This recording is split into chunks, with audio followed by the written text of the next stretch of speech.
I am not a terrorist. I am not an anti-national. Because from 2022, we have now come to 25. 3 years went by. So, Mullah, I'm entitled after 3 years to say, please, this is a change of circumstance. Allow me now. There's nothing, as far as I'm concerned, of any act at all. In fact, I was not in Delhi. I have not been convicted in any offense up till now for any infraction. But I have been labeled as a terrorist. I have been labeled as an anti-national. I have been labeled as a dangerous intellectual terrorist.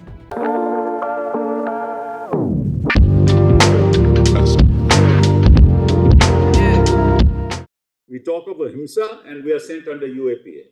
Now, I ask myself the question, an academic in an institution, what can we do to overthrow a country, overthrow the state or whatever? So, Malad, therefore, now the question arises, as I showed to you, he relied on the speech only. Even in the High Court, he relied on the speech. That's the finding of the High Court. And how does the High Court come to this conclusion? And kindly say, in contrast, although the co-accused persons named above were present in the conspiratorial meetings and were members of the WhatsApp groups, however, their role was limited when juxtaposed. What is my role? And Malad, the allegations of these speeches were also against the co-accused. Not just me. And those co-accused are on bail. Yes, sir. Now I'll come back to the note, Malad. Where the other three who have been granted bail, this is what they say at page 180, subparagraph 10E. It starts at 178. At 180, subparagraph 10E. Additional documents. Additional documents. The state alleges. You have already argued. We have marked it. Well, the point is that your memory is much better than mine. No. We are. Your memory is much better than mine, Mullah. So I accept my failure, Mullah. No. We were trying to recapitulate whether this has been left out or not. What happens is, Mullah. Paragraph 2.4.1. We have argued this. We have noted down. In fact, page 180, I have underlined also. So good, Mullah. So as long as your lordships, it says Bhadkau Bhashan. I just wanted to, they were attributed with Bhadkau Bhashan. That's all I wanted to say. Right, Mullah? Giving Bhadkau Bhashan, namely inciting speech. Anyway, that's done, Mullah. Now, Mullah, so that takes care of the fact that I am entitled as a matter of law to seek parity on my facts, saying that the role attributed to me is even much less. And the only thing relied upon are the speeches. I've shown to your lordship the speech he made, and nobody can call it, Mullah, inflammatory in any sense of the word. Now, Mullah, I'm otherwise also entitled to bail for change of circumstance. Now, Mullah, I've given that. Now, Mullah, I withdrew the SLP on 6/4/22. Go back to my notes, Mullah. The petitioner withdrew his SLP on 6/4/23 in the first bail application on 14/2/24. And thereafter filed a subsequent bail application on the basis of the following change of circumstances. 1. Parity with co-accused Asif Iqbal Tanha, Devangana Kalita and Natasha, which could not have been claimed when the trial court and the High Court denied the first application on 24/3/2022 and 18/10/2022. I could not have claimed parity, Mullah. Then came Supreme Court order.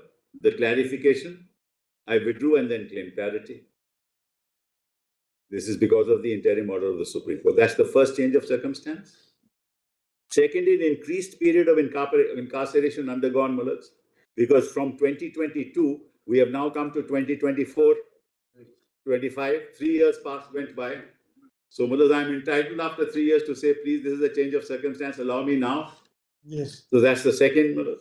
So, and the third is change of law, but this is very important. In the meantime, there was change of law. And there are two judgments I want to point out to your lordship. The first one is Vernon for the state of Maharashtra. It's part of my compilation. It starts at page 90. Yes.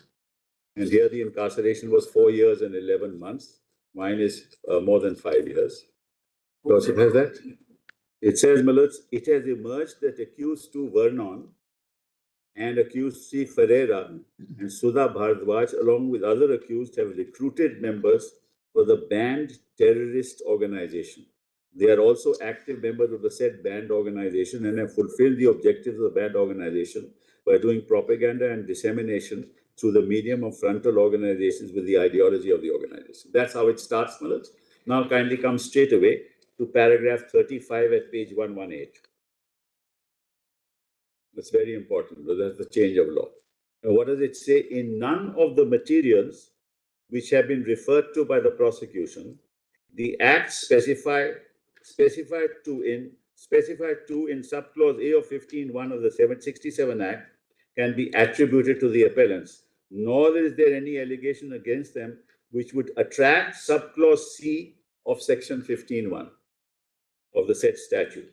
As regards to the Act specified in 15(1)(b) thereof, some of the literature alleged to have been recovered from the appellants by themselves give hint of propagation of such activities, but there is nothing against the appellants to prima facie establish that they had indulged in the activities which would constitute overawing any public functionary by means of criminal force or show of criminal force or attempts by the appellants to do so. Neither there is allegation against them of causing death of any public functionary or attempt to cause death of such functionary. Mere holding of certain literatures through which violent acts may be propagated would not ipso facto attract the provisions of 15(1)(b).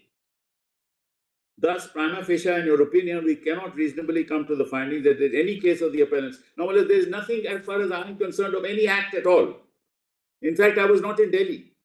As I'm appearing for Sharjeel Imam, the first thing, my lords, I would like to say, my lords, and submit to your lordships, is that I am not a terrorist, as I have been called by the respondent. I am not an anti-national, as I have been called by the state. I am a citizen of this country. I am a citizen by birth. I have not been convicted in any offense up till now for any infraction. None. But I have been labeled as a terrorist. I have been labeled as an anti-national. I have been labeled as a dangerous intellectual terrorist. And the specific argument of the learned ASG was that these days, intellectuals who are terrorists are much more dangerous than other terrorists. Not one conviction till date. And certainly, my lords, we still have a right of presumption of innocence in this country.